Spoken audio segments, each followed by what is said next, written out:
Morning guys, this is Nitesh Rajwade and you are watching Shikshalaya coaching classes. आज हम पढ़ने वाले हैं रिफ्रैक्शन मीन्स अपवर्तन के बारे में। तो जानते हैं कि अपवर्तन या रिफ्रैक्शन होता क्या है। तो देखते हैं इस वीडियो में रिफ्रैक्शन के बारे में। ओके,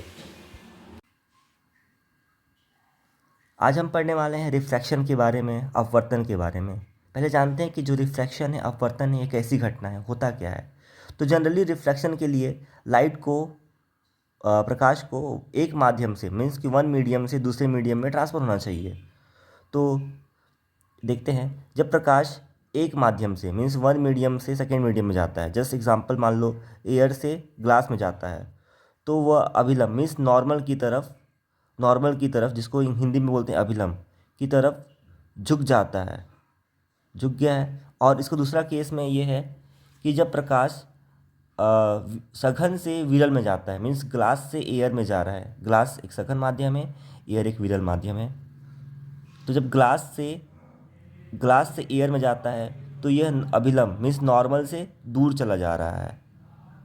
तो इस तरीके से हम अपवर्तन की घटना को देख सकते हैं। पहले केस में देखते हैं, जब प्रकाश एयर से ग्लास में गया था, तब यहाँ पे जो इंसिडेंस एंगल है आपतन कोण है, और आर को बोलते हैं अपवर्तन कोण, रिफ्रैक्ट एंगल। इस कंडीशन में आई की जो वैल्यू है वार से ज़्यादा होता है। जबकि सेकेंड कंडीशन में जब लाइट ग्लास से एयर में गया था, उस कंडीशन में जो आर की वैल्यू है वो आई से ज़्यादा है। अब अगले कंडीशन में देखते हैं हम लोग क्रांतिक कोण, क्रिटिकल एंगल। क्रिटिकल एंगल होता क्या है। तो पहले ये है कि जो क्रिटिकल एंगल है उसके लिए जो लाइट है उसको डेंसर मीडियम से रेयर मीडियम में जाना चाहिए, सघन से विरल में जाना जरूरी है, तभी क्रांतिक कोण मिलेगा, अदरवाइज मिलेगा नहीं। तो देखते हैं, जब लाइट डेंसर मीडियम से रेयर मीडियम में पास होता है तो एक कंडीशन ऐसा आता है कि ये जो रिफ्रैक्शन जो रिफ्रैक्शन है, एंगल है, वो 90 डिग्री हो जाता है। तो इस केस में जो इंसिडेंस एंगल है उसी को कहते हैं क्रांतिक कोण, क्रिटिकल एंगल। एक बार फिर से, जब जो लाइट है डेंसर मीडियम से रेयर मीडियम जाता है और एक कंडीशन में जो आर है, रिफ्रैक्ट एंगल है, उसकी वैल्यू 90 डिग्री हो जाती है, तो उस केस में जो इंसिडेंस एंगल है आई, उसी को कहते हैं क्रांतिक कोण, क्रिटिकल एंगल। अब जो अगला केस है वो है पूर्ण परावर्तन या पूर्ण आंतरिक परावर्तन, जिसे इंग्लिश में कहते हैं टोटल इंटरनल रिफ्लेक्शन। होता क्या है, इसके लिए भी वही कहता है केस कि फर्स्ट जो केस है वो ये होना चाहिए कि जो लाइट है उसको डेंसर से रेयर में जाना चाहिए, और दूसरा केस ये है कि जो आई का मान है, इंसिडेंस एंगल का मान है, वो क्रांतिक कोण मतलब आईसी से अधिक होना चाहिए।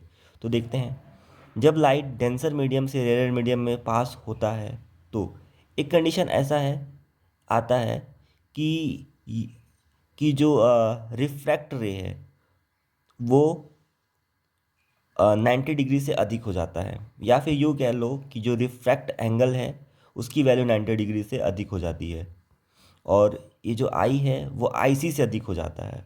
तो इसी केस को कहते हैं टोटल इंटरनल रिफ्रैक्शन, पूर्ण आंतरिक परावर्तन।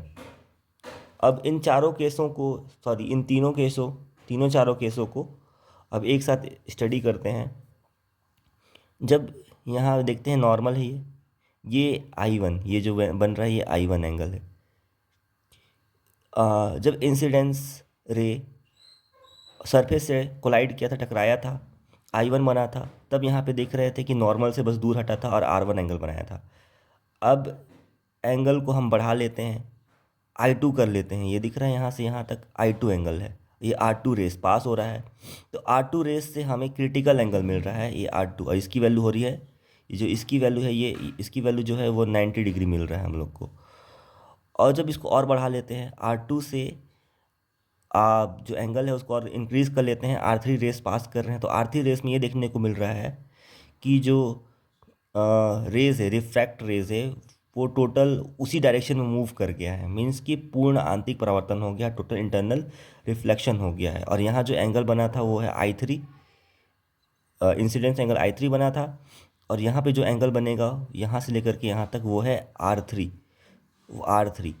तो इससे ये समझ में आ रहा है कि जो I3 है वो I2 से ज़्यादा है, I2 है जो I1 से ज़्यादा है, और उसी तरीके से जो R3 है R2 से ज़्यादा होगा, और R2 है वो R1 से ज़्यादा होगा।